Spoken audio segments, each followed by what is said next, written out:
When it comes to food, we usually think of comfort and cravings, not danger. Yet, history and headlines reveal shocking stories where meals turned deadly, from choking mishaps to toxic delicacies, and allergic reactions gone horribly wrong. These insane deaths caused by food serve as a chilling reminder to eat carefully.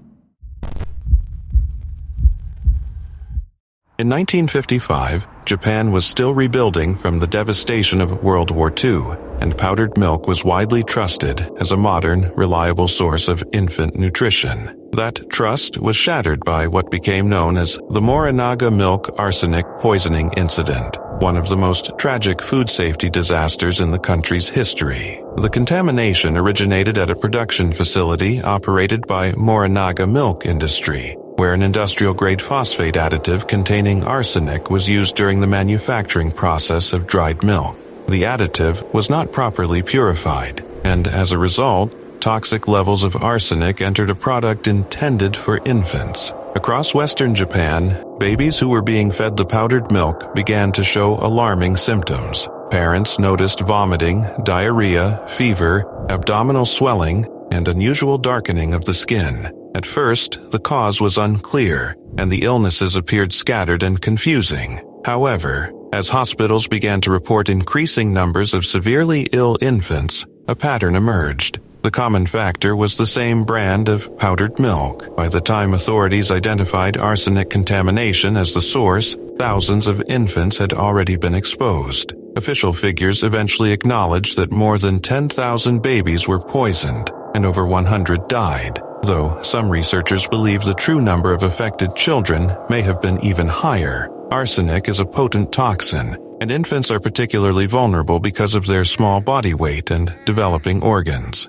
For many families, the consequences were immediate and devastating. Some infants died after prolonged suffering, while others survived the acute poisoning only to face long-term health complications. In the months following the incident, it was initially believed that many of the surviving children had recovered once their visible symptoms subsided. However, as years passed, it became increasingly clear that the damage had not simply disappeared. Follow-up studies conducted decades later revealed that many survivors experienced developmental delays, neurological impairments, learning disabilities, and other chronic health problems. What made the tragedy even more painful for many families was the perception that the response from authorities and the company was slow and insufficient. Early investigations were criticized for minimizing the long-term effects of the poisoning. Legal battles and advocacy efforts continued for years, as victims and their families sought recognition and compensation.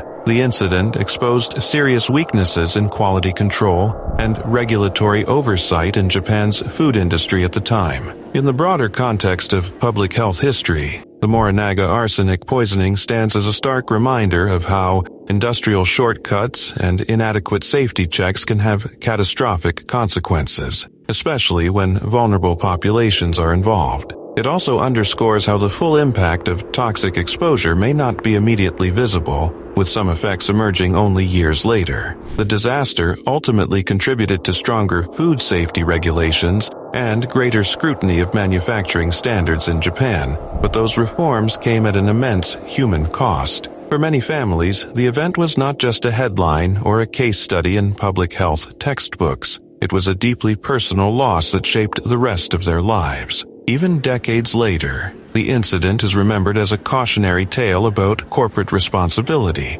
regulatory vigilance, and the fragile trust that exists between consumers and the companies that produce essential goods.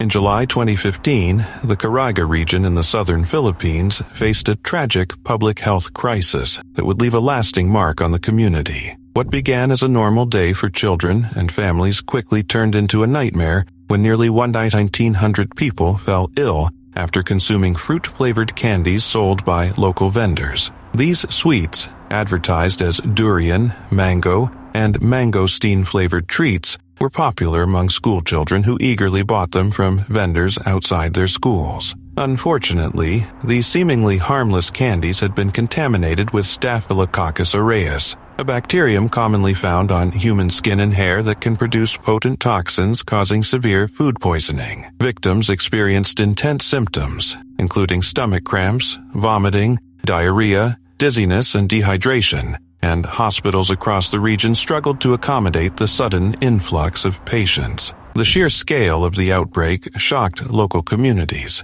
drawing immediate attention from government authorities and national media, and highlighting serious vulnerabilities in food safety practices. Investigations revealed that the contamination likely occurred during the handling, repacking, or distribution of the candies, while the manufacturer of the products had not properly registered with the Philippine Food and Drug Administration, FDA. Local street vendors also played a role in spreading the tainted sweets. The incident exposed the gaps in regulation and oversight for small-scale food producers, as well as the dangers of improper hygiene and food handling. In response, the FDA and other government agencies conducted thorough inspections, recalling contaminated candies, and issuing public warnings to prevent further illness. Several vendors were arrested for violating food safety laws, and authorities worked to track down the source of the contamination to prevent similar tragedies in the future. The outbreak served as a stark reminder that even products appearing safe and popular can pose significant health risks when standards are ignored or overlooked. The human cost of the Morinaga candy poisoning was profound. Though the majority of the affected were children who eventually recovered, at least 21 fatalities were reported, underscoring the potential lethality of bacterial contamination in food. The psychological impact on families and communities was equally significant, as parents faced the terrifying reality that a simple,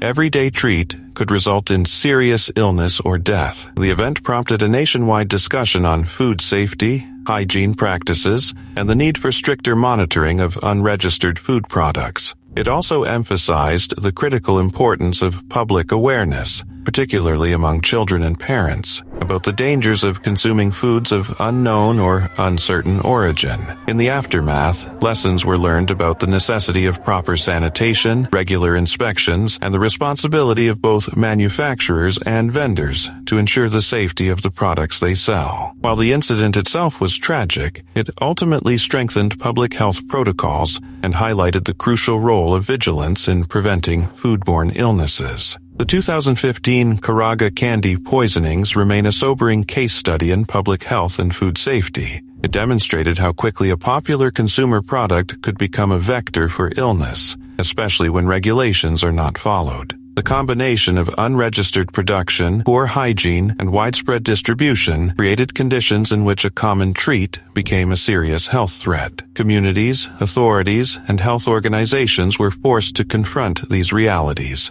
leading to improvements in oversight and education. Today, the incident serves as a reminder that food safety is not merely a bureaucratic concern, but a matter of life and death. It also underscores the importance of awareness, vigilance, and responsible practices at every stage of food production and distribution, from manufacturer to vendor to consumer. While the colorful candies once brought joy to children, they now stand as a stark reminder of the potential consequences of negligence and the enduring importance of safeguarding public health.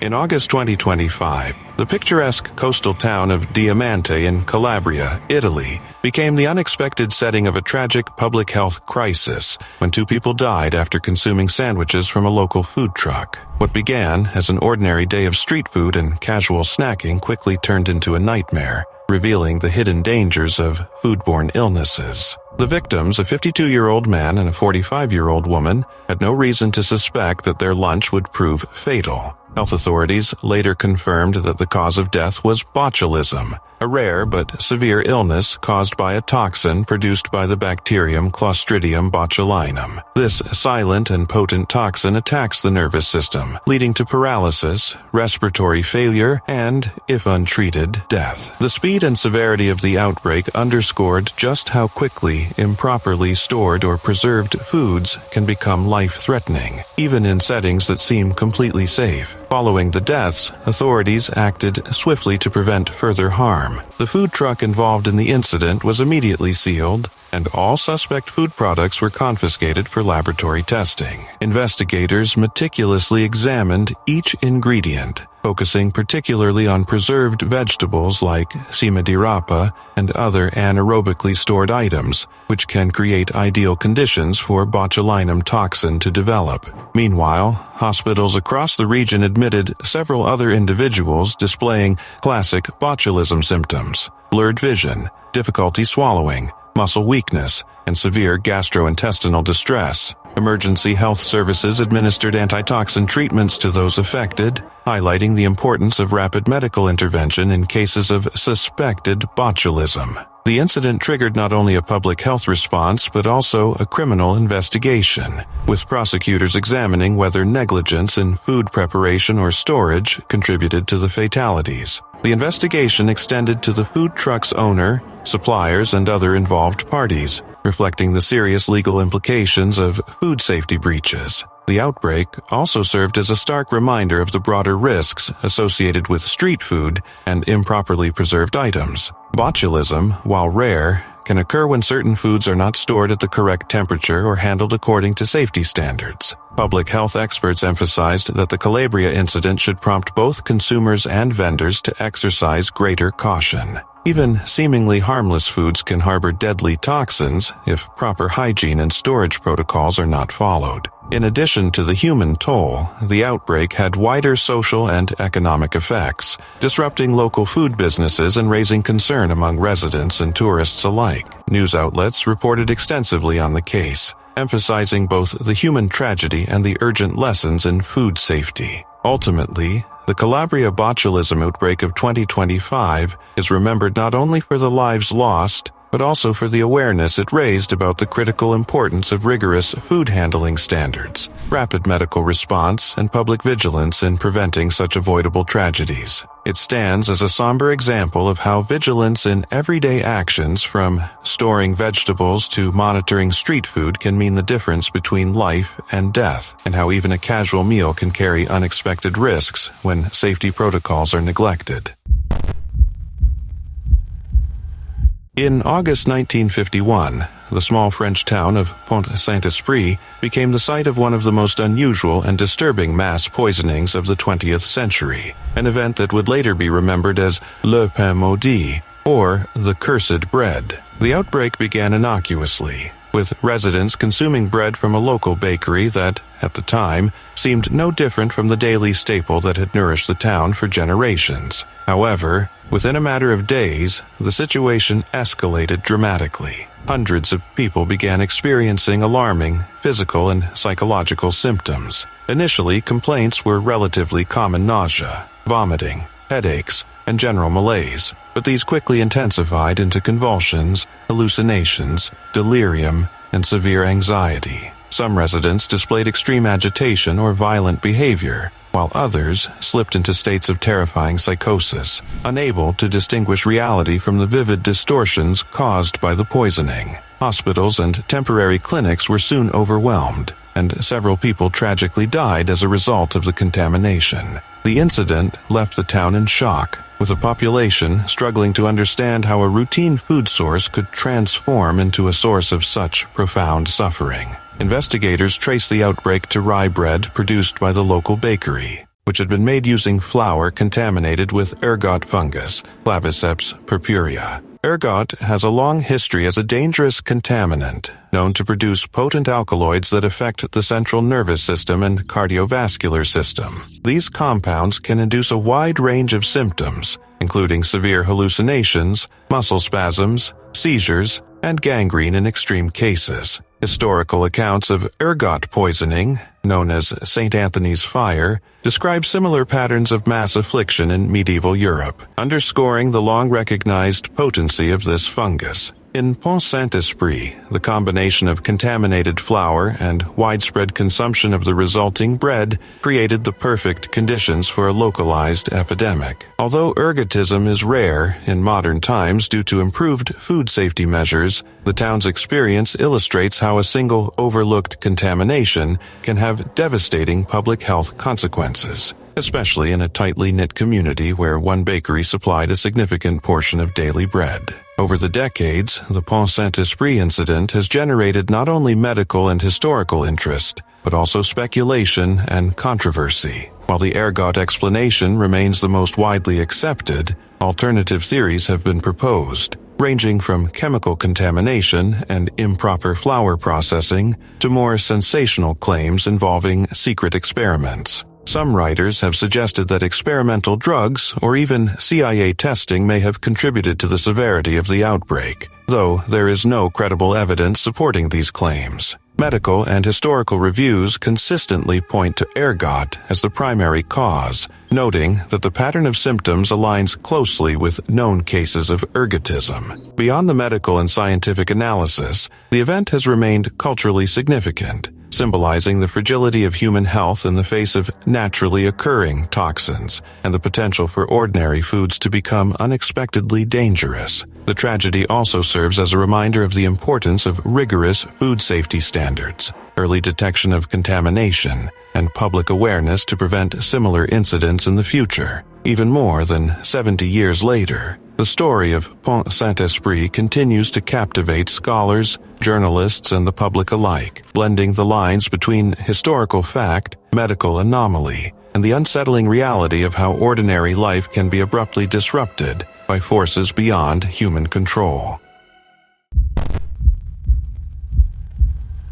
Imagine biting into a juicy hamburger and feeling completely fine, only to discover hours later that your body has decided it is time to stage a full-blown rebellion. That is exactly what happened to a 47-year-old man from New Jersey, whose death in 2024 became the first confirmed fatality linked to alpha-gal syndrome, a rare allergy to red meat triggered by tick bites. Alpha-gal might sound like a robot from a sci-fi movie, but in reality, it is a sugar molecule called galactose A1.3 galactose that some ticks carry and inject into humans when they bite. Most of the time, tick bites are just annoying and itchy, but in rare cases they can sensitize your immune system to this sugar. For this man, a casual family camping trip in the summer meant exposure to ticks, and his immune system quietly learned to see alpha-gal as a dangerous invader. Weeks later, when he enjoyed a seemingly innocent burger,